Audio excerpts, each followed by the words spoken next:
Well, hello, studio teacher friends. Welcome to the Beyond Measure podcast, your weekly shout out of solidarity in the music teaching profession. My name is Christina Whitlock. I am your host and self appointed anytime piano teacher friend. If you have been searching for like minded teachers who embrace things like humility, curiosity, and the fact that we will never know it all, look no further because you have found him. Welcome to your people. Seriously, some of the best teachers from around the globe have rallied around this show, and we're so glad you're here with us today. So, without further delay, let's get on with the show.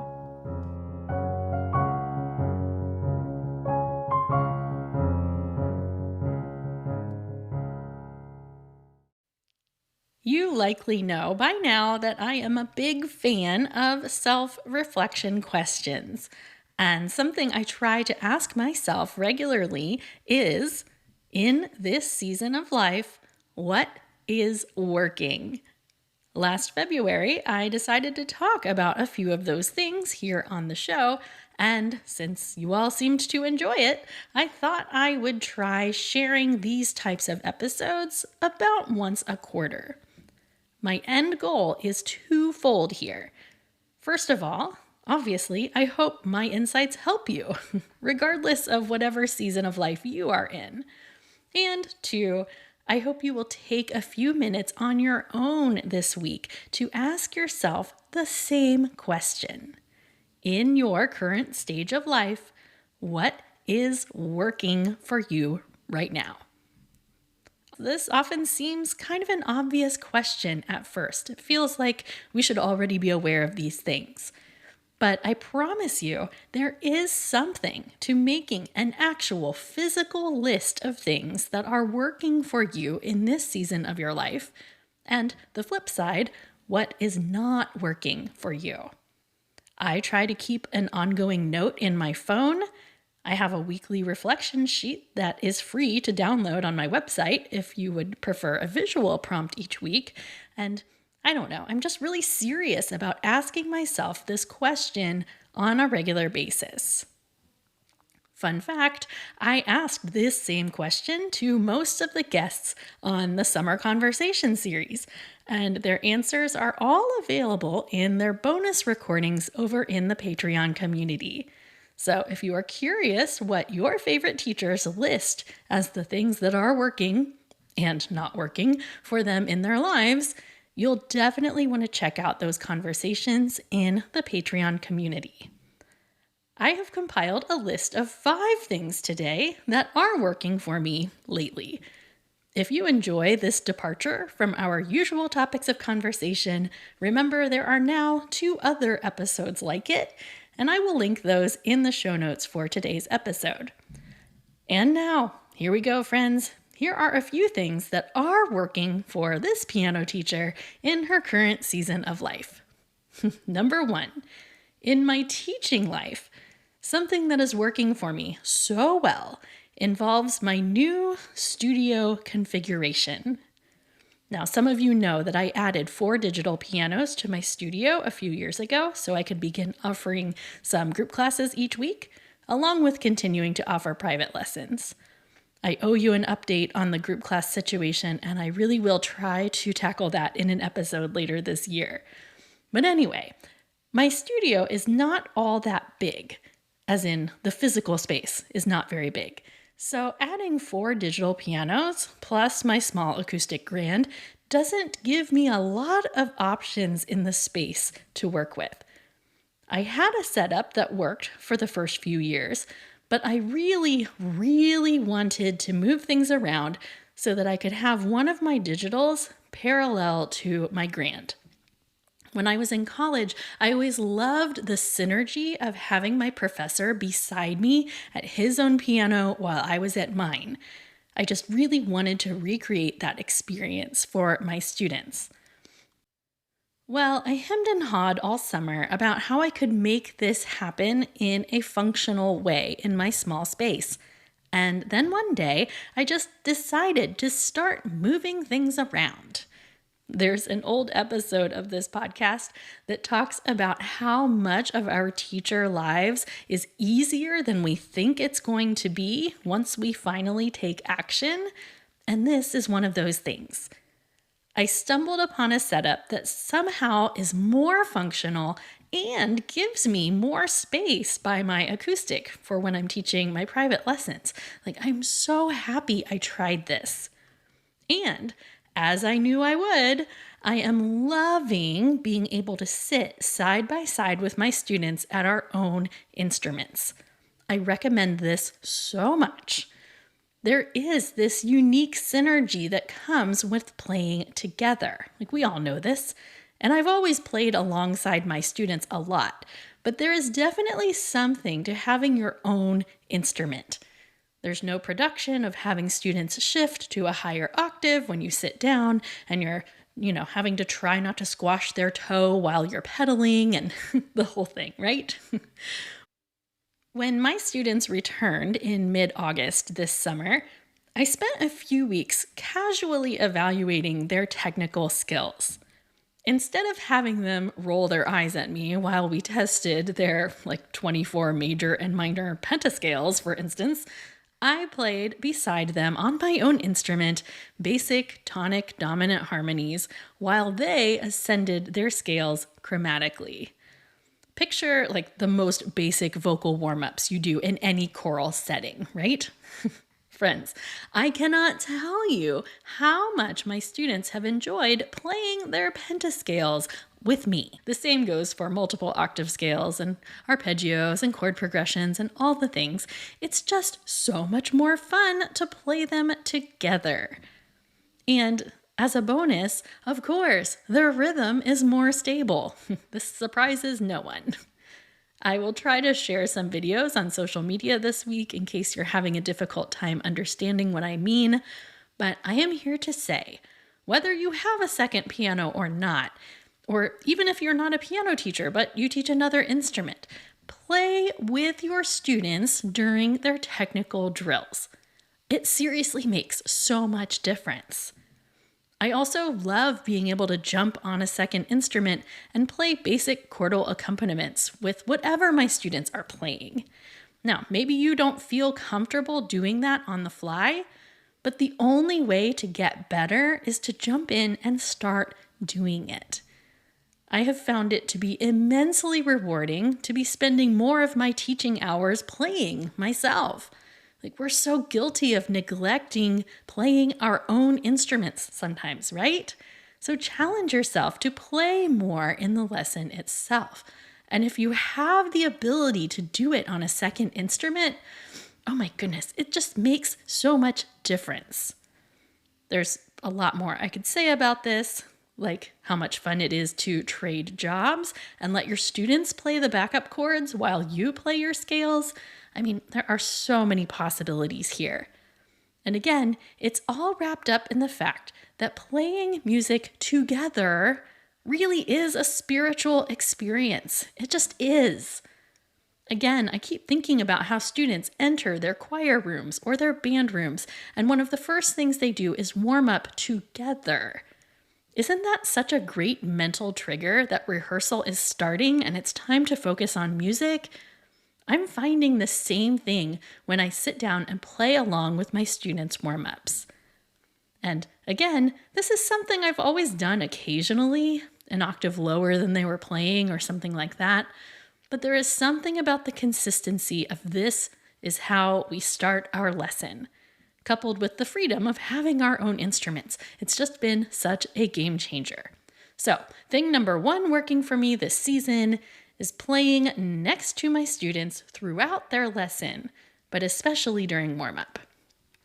Okay, number two is also somewhat teaching related. I am mixing things up in my studio performance calendar. Those of you who pay close attention to me know that I typically hold 0 student performances in the fall semester. We do several events in the spring, but I really like reserving the fall semester to just focus on learning. We all know performance events require their own timelines and their own attention. And once I began experimenting with this format of not performing in the fall, I just really liked it. But there are often times to make an exception, right? And this is one of those years. This is so exciting, friends. I got the okay to hold a recital in our university's planetarium in November. Crazy, right? So here's the deal. If you read my weekly e-letter called One Thought Thursdays, you likely know that one of my studio families lost their 8-year-old son to brain cancer last winter. And William was a good friend of my youngest daughter, and the whole thing has been, so heartbreaking. Of course it has. William loved coming to our piano recitals to see one of his older brothers play, and he also loved everything to do with space. So last year, I began dreaming up a recital in his honor where we would play space-themed music under the planetarium stars. If you know anything about the state of 21st century university business, it can be next to impossible to get access to their facilities. But one day I decided I had nothing to lose by asking, and I sent off what must have been a decently compelling email. I can't tell you how surprised and delighted I was to receive a favorable reply, giving me a date and a very reasonable price to host a recital in the planetarium. So we're going to be using this event as a fundraiser for William's scholarship fund. I've made participation entirely optional for my studio because students and their families are going to have to be required to purchase tickets. But I am just so thrilled to be able to support a great cause and honor a little guy that I miss so much, as well as providing my students with a unique experience. It's all so great, and I'm sure I will update more about this later this year. It's also a tough event to organize, only because I can get all wrapped up in the excitement of the programming and all the details. And then when I remember why we're doing this in the first place, I tend to just get thrown back down into an emotional pit. So it is proving to be tricky and a little exhausting, but it's also totally incredible, and I'm so grateful. So all that to say, changing my studio calendar is something that I consider working for me these days. 3, this is funny, but I read The Alchemist recently. Well, to be more accurate, I actually listened to the audiobook. The audiobook of The Alchemist is read by Jeremy Irons, and it is incredible. I can't believe it's taken me this long to read The Alchemist. It's by Paulo Coelho, and I think I actually already thought I had read it in school or something. But oh my goodness, I just finished it, and I think I'm going to listen to it all over again. It's also really short, so that's feasible.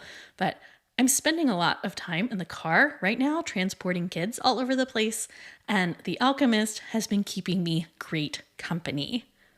Now, I don't read a lot of fiction, but this is fiction I can get behind. So if you don't know, it's an easy read about a boy who goes on a journey, and it really boils down to how every person you meet in life has something to teach you. Now, if you know me at all, you know that's the kind of message I'm into. It's just such a beautiful book. No frills, just really beautiful storytelling. So even if you did read it back in the day, I'd consider picking it back up again.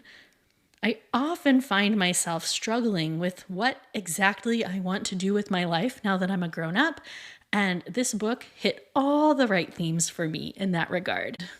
So I highly recommend reading The Alchemist. I will link it in today's show notes. I've been reading some great nonfiction as well, but we'll save that for another time. Number 4 is not at all related to teaching, but it's working for me nonetheless, and I felt the need to document it here on this list. Number 4 is eating outside. Friends, what is it about eating outdoors on a beautiful day that just makes life feel so good? I've always enjoyed an outdoor meal, but I've had several lately that have just made me feel excited to be alive. Our family spent this great week in Panama City, Florida back in June, and we had many beautiful outdoor dinners, enjoying the ocean breeze and all the good scenery and happy vacation vibes. Then in July, I traveled to Cincinnati, Ohio with my teacher friends Amy Chaplin and Valerie Merrill for Nicola Canton's Teacher Turbo Boost. And the first night we were there, Amy took us to one of her favorite restaurants, and we got seated on the rooftop where we ate tacos and sipped our drinks. And I think I drove them crazy because, like, every 5 minutes, I was saying something to the effect of, "Guys, I can't believe we're here. Isn't life amazing?"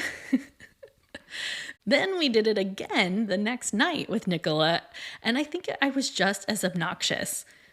There's just something about a beautiful evening and nonstop conversation and great food that reminds you that life is indeed worth living. A few weeks later, I got to meet up with my pal Jana Williamson, and we ate lunch at one of my favorite outdoor dining places, and I don't know, a leisurely afternoon on a patio with a little snack or a little drink with friends or by myself. It's quickly ranking as one of my very favorite ways to pass the time. So maybe this isn't revolutionary, but I think we are wise to pay attention to the things that make us feel most alive. And for whatever reason, outdoor meals on beautiful days is 100% that for me in this season of life. Last but not least, number 5 on my list of things that are working for me right now is this: treating myself like a plant. I've read this advice a lot over the years online, and it's true. We really are basically plants, meaning we need to prioritize water and sunlight. And most of the time, when life is feeling overwhelming, prioritizing my water intake and my time outdoors make a serious difference in my peace of mind. I am definitely more prone to make another cup of coffee when I start to feel antsy, but that's basically pouring lighter fluid on an open flame, right? So, short and sweet, drink more water, get more sun, but also wear your hats and sunscreen, right? All right, friends, that's what I have for you today. 5 things that are working for me in this season of life. If you're curious about what is not working this season, yes, I made that list too. And that is going out to email subscribers this Thursday. If you are not on the One Thought Thursday email list, this is the time to get yourself on it. Just head to christinawhitlock.com/subscribe or check out the show notes for today's episode. Speaking of today's show notes, I have included several links to companion episodes there. I've linked the first and second installments of What's Working in This Season there, which include things that still work for me now, like time blocking, remembering that dinner does not have to be a production, and knowing the real enemy we're battling in our addictions to our devices. Those are episodes 157 and 170. I'm also sharing a link to episode 35 on things in teacher life that are actually easier than we think they're going to be. So, with all that said, let's wrap up today, as I like to do, with a toast to our profession. Studio teacher friends from all around the world, today I am raising my glass to the life-changing magic of self-reflection. I know it sounds silly if you're not used to doing it, but I cannot begin to tell you how helpful it is to specifically name the things that are working and not working for you in this current season of life. Naming them does not mean you have to change anything about your life. It's simply a way of paying attention. So, may we all take a few minutes today to reflect on our own personal lists. Our busy brains will thank us for it later, I promise. So, cheers to us, friends. We're a pretty great group, you know it? Hear, hear. That's all I have for you today, friends. Please go check out today's show notes at christinawhitlock.com/episode 186. And be sure to subscribe to One Thought Thursdays so you will not miss my list of what's not working this season. I tried to make it a good one for you. On that note, friends, onward and upward.